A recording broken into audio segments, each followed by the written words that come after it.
السلام عليكم ورحمة الله وبركاته. هذا تكون عصبتها جنرال كنا فلان سبسكرايب نصار مقال كانوا لا جري أصحابته وسي جارسي. هذا بيت كنا قد دعونا يسنا فلو نوده وشر جري أصحابته هذا سأوهلنا صاحب ونكسن سيد أذوق له وحاد دوان أصبح دون سلمان قام فيلم كيسة سلمان قام حصوّد فيلم آدوين وآدو قرحون فيلم كسلمان قام وصوّد وحال دعون دونا أما الله فيسن دونا أما تياتر صار دونا waqti uu Salmaan Khan wacayime waqtigaasna waa ciida la fiirsan doona ama ciid yarada Soomaalidu mid u taqaano ayaa la daawan doona bacda Ramadaan ciidaas ayaa la fiirsan doona wuxuu soo bandhigay hees yar oo ku saabsan filimkani wuxuuna ku soo bandhigay barnaamijka Big Boss oo dhawaan la soo gabagabay qaybtiisa 16aad barnaamijkani Salmaan Khan wuxuu ku qaataa lacag aad u fara badan Salmaan Khan dhawaan wuxuu ku soo laaban doona saaxada Bollywoodka sababtoo Salmaan Khan ma sameeyo filmaan aad u fara badan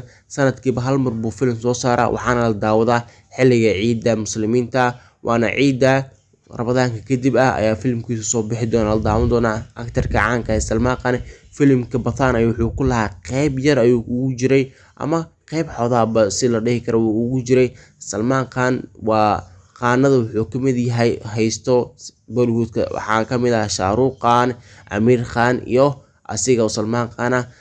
Khan waa aktarka Bollywoodka wax badan ku soo kordhiyay dhawaana filmkaas ayuu soo bixi doono wuxuuna u saaran yahay dabka dadka Salmaan Khan taageero dhamaantoodaba way jecel yihiin filmkan sababtoo Salmaan Khan filmo fara badan oo soo saaray oo u gadmay Salmaan Khan filmadiisa ma badan ama soo saaro laakiinse sanadkiiba hal film ayuu ku soo tuuraa asagoo wuxuu u badan yahay showska ama showgan loo yaqaan Big Boss ayuu wuxuu ku qaataa lacag aad u waali saas daraaddeed Salmaan Khan ma sameeyo filmaan aad u fara badan laakiin sanadkiiba waxa uu soo baxo hal film labo film saddex film si tartiib leh waxa ku soo saaraa Salmaan Khan waa aktar aad u weyn oo dhanka Bollywoodka xushmad weyn kale maadaama laakiinse Salmaan Khan muusan guursan ilaa hadda tan waa single balse Salmaan Khan filmkani waxa uu malayn doonaa inuu noqon doono film score weyn gaaro sida Bathan oo kale dhawaan Salmaan Khan waxa uu soo bixi doono filmkani Salmaan Khan hadduu soo baxo waxa la rajeynayaa inuu gaarsiiyo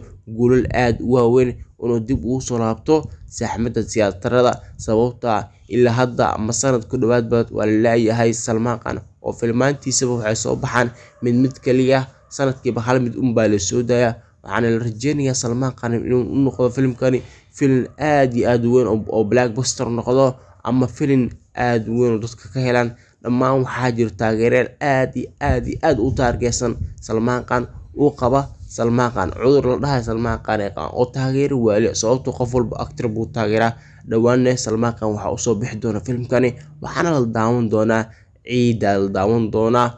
Ramadaanka kadib Ramadaanka nagu soo fool insha Allah Allahna uu gaarsiiyo maanta muuqaalkan halkan ku yahay waa muuqaalka xiga assalaamu calaykum waraxmatullaahi wabarakaatuh barnaamijkan ayaa soo kordhino faaqidaada Bollywoodka maalin walba soo bixi doona haddaad rabto inaan ku soo darno maalin walba inaan sameeyno faaqidadan comment ku soo qora haddaad rabto inaan faaqidadan sameeyno maalin walba ku soo qora comment waan sameyn doonaa insha Allah ku soo dhawaada